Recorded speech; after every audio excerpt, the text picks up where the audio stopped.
Wide-angle E-mount lenses that also have autofocus are still not that common. So when Viltrox offered to send me their 23mm f1.4 APS-C lens with autofocus, I jumped at the chance. So Viltrox have sent me this lens for review, but I have not been paid for this review. I can and will be honest about this lens.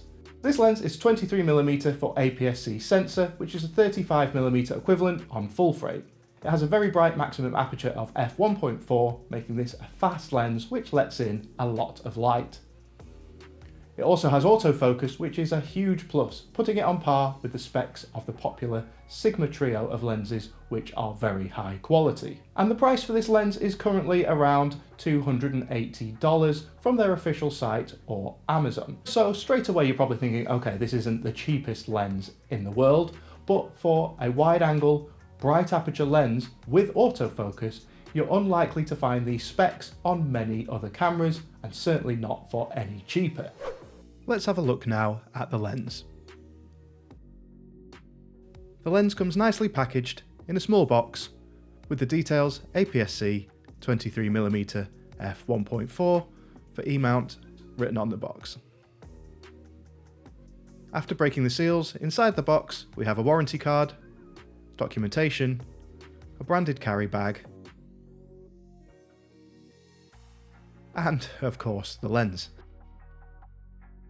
And having a close-up of the lens, we can see that it's got a metal body, but is still fairly light to hold. I was expecting this lens to be plastic, so metal does make it have a little bit more of a premium feel. Under the lens cap, we can see the lens information, AF autofocus and f1.4. It has a minimum focusing distance of 0.3 meters or 0.98 feet. And it has a 52mm filter thread. It comes with a lens hood, which is also metal, which is a nice surprise, which is petal shaped and has got a reasonably small profile, so it doesn't protrude from the end of the lens too much when attached.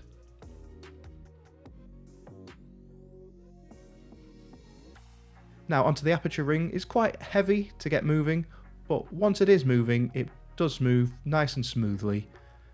And it being heavy is good, as there are no notches at each aperture. There's just one small notch at f16, and it comes to a full stop at infinite and f1.4.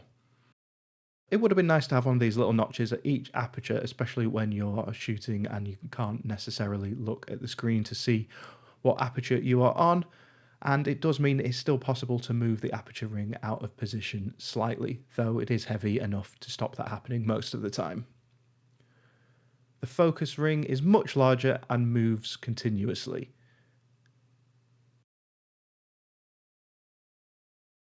Under the rear lens cap, you can see the electronic connections for the autofocus. And here it is with that petal-shaped lens hood attached, and you can see that it isn't too large. The lens information is also printed on the outside of the lens. And for a quick size comparison, here it is next to the 16 to 50mm Sony kit lens, which comes with most APS-C size Sony cameras. You can see that it's around 3 times longer with a similar width to the kit lens. And the Viltrox 23mm f1.4 mounted to a camera such as the Sony a6000 looks like this. The finish matches the camera nicely, and it doesn't feel too large or too heavy, so perfectly reasonable to take out and about without feeling like you need a huge bag to carry it around. So I've been using the Viltrox 23mm for around 2 weeks, and I'm starting to get used to it. In fact, you may or may not have realised I'm using it to record the studio parts of this video here. So I'm using the Sony ZV-E10 with the Viltrox 23mm to record this video. So as you can see, it's a pretty good video for this kind of range. Normally I would use the wider angle Sigma 16mm, which is also f1.4. And to be honest, I'm pretty happy with the result of the 23mm. Normally I use the wider focal length Sigma 16mm because I record in quite a small room and I need to be able to get as much of the shot in as possible while keeping the camera pretty close to me. but in fact the 23mm is all right for this as well. I'm still getting the entirety of myself and the parts of myself behind me that I like to have in shot, all with the 23mm. So even if you are recording in a small room and are looking for a lens that you could use for YouTube, then lenses of 23mm like this one, the Viltrox 23mm f1.4, seem like a reasonable option. And the wide aperture of f1.4 gives professional looking out of focus backgrounds which look really good for YouTube videos. And the wide aperture also suits indoor shooting as it performs better in low light. So if you're looking for a lens for shooting, say, your YouTube videos indoors, then this wide aperture f1.4 makes this look a lot better. Now, a lot of lens reviews don't talk about what they're going to use the lens for going forward.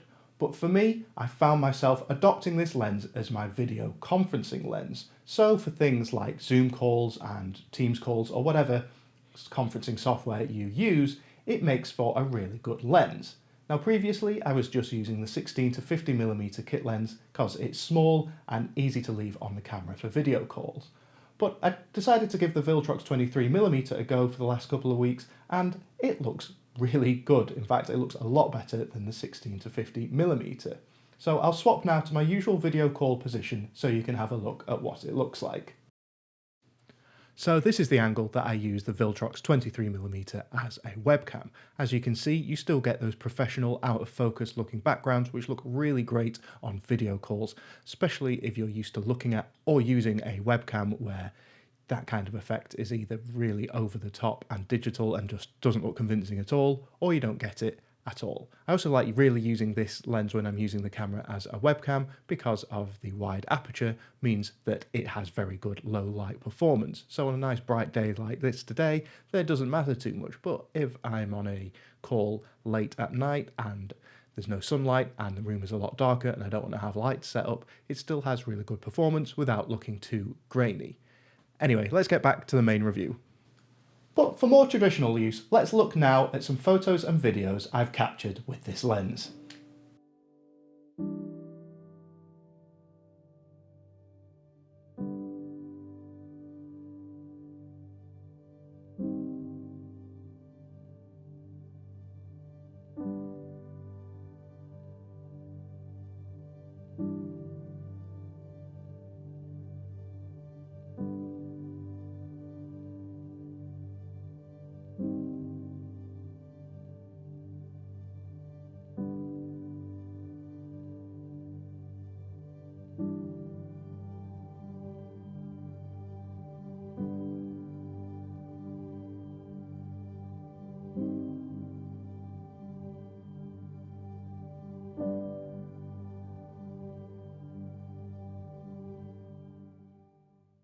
So as you can see, videos and images from this lens are decently sharp, and I'd say it's a good performer for video and photos. I would say it's better than lenses such as the 16 to 50mm kit lens, especially in the centre. I do find that maybe some of the edges of the shots go a little bit blurry, but certainly not noticeable unless you're really blowing up these images to a larger size. And there is a little bit of chromatic aberration around some of the edges. This probably sets it aside from maybe lenses such as the Sigma lenses, which I don't find have this quite as much, certainly not in my experience anyway. And chromatic aberration, it's just when you get a little bit of colouring around the edges which isn't there in real life. But this is a very subtle problem with this lens.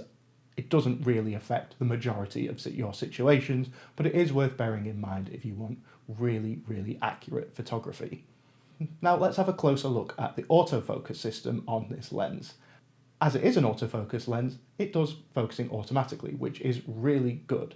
And I would say that it is reasonably fast autofocus. I've been pretty happy with it. I wouldn't say it's quite as fast as Sony's first-party lenses, but they'd normally be much more expensive. The autofocus is reasonably quiet, but not absolutely silent, so the motor can be heard. So might be worth bearing in mind just when you're recording video that you might just hear that little whirring of the motor on the autofocus system. So overall, the Viltrox 23mm is a sharp, wide angle, wide aperture lens with autofocus, all available for under £300, $300. So for that list of specs, this is a pretty reasonably priced lens and performs well. It's good for shooting video, and as I mentioned earlier, I've been using it to record this video rather than the Sigma 16mm which I would normally use, and I think you can agree that the quality looks very good. I'd say it's a good option as a YouTube lens, and I've also adopted it now permanently as my video conferencing lens, which I'm very happy about with the quality, and I've had comments from people on the other side saying how professional this lens looks in that situation.